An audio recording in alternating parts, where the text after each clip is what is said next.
Saiba agora tudo o que vai acontecer na novela Te Dou a Vida. A partir de agora, saiba bem antes com exclusividade tudo o que vai acontecer por completo. Alerta de spoilers, chamadas, resumos completos e tudo em primeiríssima mão. Nos conta também de onde você nos acompanha e não se esquece de se inscrever no canal e ativar o sininho de notificações.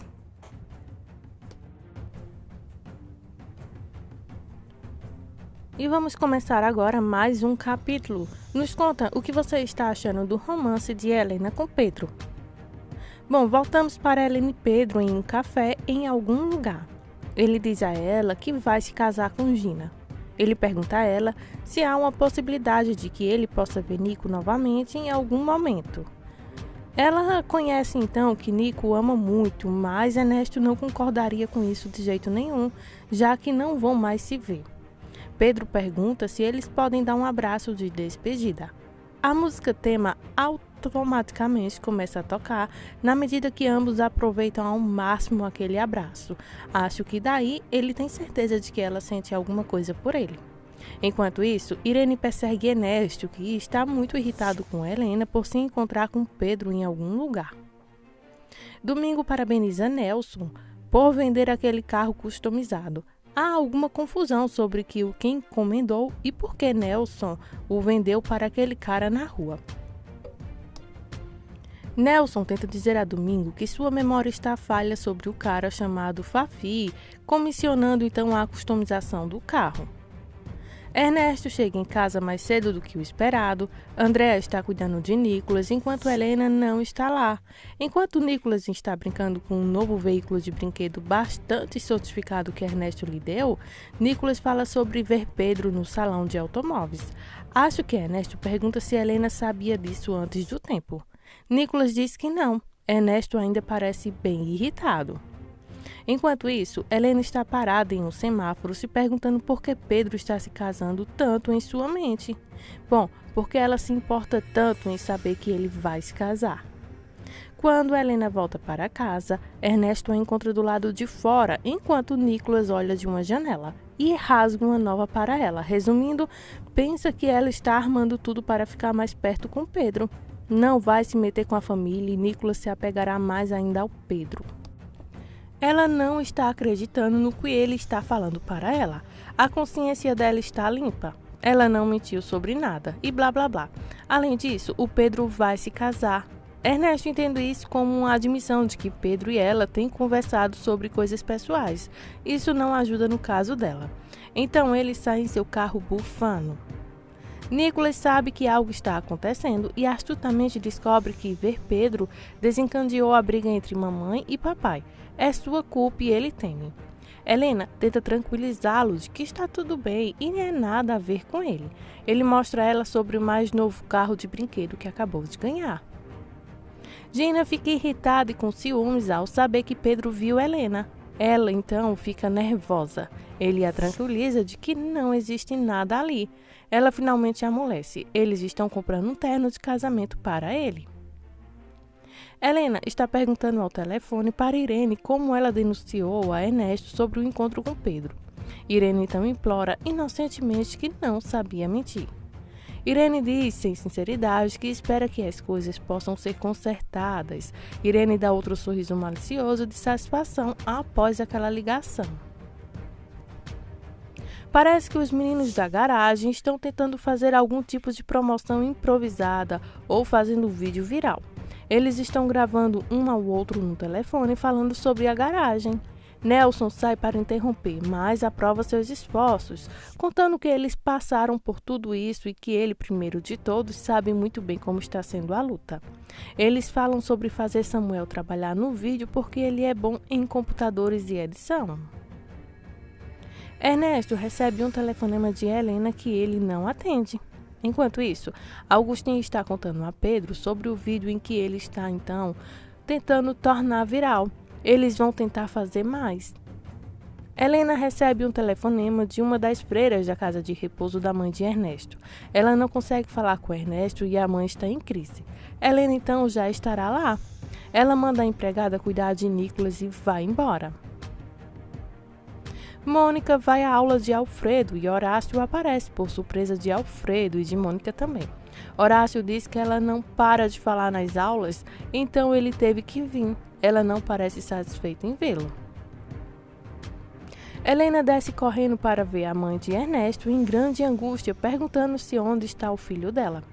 As freiras não conseguem acalmá-las. Ela se acalma o tempo suficiente para tomar um remédio quando as freiras explicam que Helena é a esposa de Ernesto, e Helena garante que ele está bem. Quando Ernesto finalmente verifica seu telefone, fica chateado ao descobrir o que aconteceu e corre. Alfredo parece um cara legal e espero que ele não se machuque com essa história, mas temo que sim. Na aula, Mônica pergunta em particular a Horácio por que ele veio e Horácio diz para que ela saiba que ele não vai desistir dela tão facilmente. Um alheio, então, Alfredo convida Horácio para uma refeição leve com ele e Mônica. A mãe de Ernesto parece totalmente calma agora e está conversando calorosamente com Helena, como se ela tivesse acabado de conhecê-la pela primeira vez. Mas quando Ernesto chega, sua mãe não o reconhece, diz que o odeia e quer que ele vá embora e fica repetindo: quero meu filho, quero meu filho. As freiras tentam contê-la e acalmá-la. Em uma sala diferente, Helena e Ernesto falam sobre a dor de ver sua mãe assim. Ele odeia ver isso acontecer e não quer falar sobre isso. Essa é uma ótima razão pelas quais ele é tão protetor com sua família. Ele não quer perdê-los também. Helena o tranquiliza que isso não vai acontecer. Gente, a atuação de Jorge Salinas é extremamente eficaz aqui. Como podemos ver, sua dor e lágrimas aqui mostra muito bem como esse ator é profissional. A freira entra para dizer que a mãe está mais calma agora. Helena vai ver a mãe sozinha porque talvez isso ajude. Pedro está filmando então seu novo vídeo tutorial de mecânica para ajudar a cafatear a oficina. Todo mundo está lá e tem um celular em triplé. Samuel está lá e ele vai editar. Mônica, Alfredo e Horácio estão sentados em um pequeno restaurante. Mônica fala que tem que ir ao banheiro e quando ela vai mandar uma mensagem para Horácio e se ele não for agora, ela nunca mais vai vê-lo. Ele responde que já que não pode viver sem ela, ele irá. Ele finge que a mensagem é de Andréia e ela o manda embora. Ele vai embora. Helena está confrontando Ernesto enquanto ele lamenta o quanto dói que sua mãe não reconhece e diga que o odeia. Enquanto isso, as irmãs freiras conversam sobre a situação.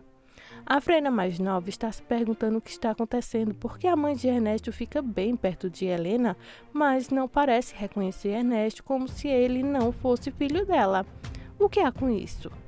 A madre superiora zomba das preocupações da irmã mais nova e diz que ela assistiu novelas demais. A mãe de Ernesto piorou depois da morte do marido e, mais tarde, teve um derrame.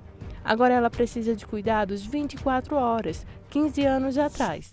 Ernesto a colocou nessa casa, então eles mostram um flashback. A mãe não queria sair de casa e amaldiçoou Ernesto por fazer isso. Ernesto parecia realmente destroçado e culpado por isso no flashback. A freira mais nova ainda parece pensar que há algo mais nessa história, mas a madre superiora diz que não. Tentei obter o máximo de detalhes possível desta cena, mas sei que não consegui tudo. Há muito mais para desempacotar aqui, viu, nessa história. Enquanto isso, Helena e Ernesto estão na cama de pijama e se abraçando. Ela está com dor de cabeça e toma alguns comprimidos. Ele é grato por ela estar por perto. Domingo está passando algumas roupas de corrida, bebendo algo, acaçurando e comendo batatas fritas. Esté liga e ele atende um som falso de voz sem fôlego, fingindo que correu muito. Não entendi toda essa conversa, mas envolve o que ela vai preparar para o jantar, o que ele vai comer e ele está reclamando porque ela quer que ele alimente de forma saudável. Enquanto eles conversam, vemos Horácio então correndo. Samuel está editando o vídeo da garagem. Pedro recebe um telefonema da repórter que o entrevistou no salão de automóveis antes. Eles tiveram muitas visualizações da entrevista. Seus assinantes a adoraram. E ela quer fazer uma entrevista ao vivo com ele novamente, se ele concordar. Ele haverá na garagem. No trabalho deles, Helena e Irene estão conversando sobre a noite difícil de Helena com Ernesto. Sim, era uma parte por Pedro, mas pela tristeza da mãe de Ernesto e como ela estava mal. Isso explica, diz Helena, a insegurança de Ernesto. Ele está carregando esse fardo sozinho. Mais uma pista nessa cena. Na nota lateral do fundo do computador, mostra um Mac com um multissistema operacional antigo que não recebe atualizações há anos e anos, provavelmente com pelo menos 7 anos. Interessante, mas fiquem ligadinhos aqui que eu vou te contar tudinho que ainda vai acontecer, porque essa história de Ernesto ainda vai dar o que falar. Horácio liga para Mônica em casa. Ela não vem porque se sente mal. Ela não parece muito bem. Ela tem 2 cachorros grandes dormindo em sua cama. Ele não consegue convencê-la a entrar, mas diz a si mesmo que chegou a hora de tomar uma decisão. O amigo de Andréa Pili liga para perguntar a Andréa se ela sabia que Horácio foi a aulas com Alfredo. Não, ela não sabia, mas eles vão falar sobre isso. Enquanto isso, Andréa está cuidando de Nicolas, que vem em seu tablet e que Pedro vai ser entrevistado ao vivo na garagem. Ernesto trata dos seus negócios de Helena, parecendo estar de muito bom humor. Irene faz questão de dizer a ele que Helena está trabalhando com Gabriela e o irmão de Pedro, Samuel. Ela observa enquanto enfia a faca em Ernesto. Ah, que mulher nojenta, viu? Ernesto vai para a sala onde todos estão. Casualmente é apresentado a Samuel e fica com seu sobrenome na cabeça. Que coincidência! Ele diz, e parece explodir a coisa toda como se não fosse grande coisa, já que todo mundo parecia assustado. Ele beija Helena e eles saem juntos para almoçar. Samuel e Gabriela se olham com uma mistura de medo e confusão. O que diabos aconteceu lá? Irene escuta isso e parece super chateada, como se seus planos tivessem sido frustrados. Horácio descobre por meio de vários funcionários que Mônica está falando em pedir demissão. Ele está super chateado. Outra funcionária disse que se na semana passada ela disse a ele que estava pensando nisso. Horácio não ouviu nada. Ele diz à funcionária para não aceitar qualquer demissão dela e avisá-lo. Esther e Domingo têm um almoço realmente adorável na cidade. Ele pede comida demais. Ela protesta. Ela mostra a ele uma batedeira profissional com força industrial que ganhou pelo seu trabalho. E os dois ficam apaixonados e dizem te quero indefinitivamente. Eu sinto então que há uma briga se movendo aqui porque um romance tão lindo sempre tem confusão. Samuel está preocupado que sua presença no trabalho esteja causando problemas. Talvez seja melhor procurar outro emprego. Gabriela desliga. Isso rápido. Eles gostam de tê-lo por lá. Enquanto isso, Ernesto está se desculpando com Helena por todos os problemas. Ele se sente tão sozinho ultimamente, toda essa turbulência com sua mãe o deixou confuso. Ela aceita suas desculpas e é muito amorosa. Nicolas é tudo o que importa. Ele diz a ela que sua família é tudo o que ele tem e promete fazê-los felizes a partir de agora. Enquanto isso, Pedro está sendo entrevistada pela repórter. Eles têm um conjunto com uma placa que diz Garagem do Fer. Vai ser ao vivo essa entrevista, viu? Eles falam sobre quantas visualizações, assinantes e curtida, e o primeiro vídeo obteve muitas curtidas. Então ela começa a ler os comentários sobre os vídeos. Por suposto, o primeiro comentário lido em voz alta foi de Nicolas. Pedro diz que Nicolas é um amigo especial e acena em cumprimento em vídeo ao vivo. Nicolas está em casa assistindo em seu tablet, encantado, enquanto Ernesto entra. Nicolas então esconde seu tablet e é avisado sobre o que está. Nicolas esconde seu tablet e é evasivo sobre o que estava assistindo. Ernesto olha o tablet com desconfiança.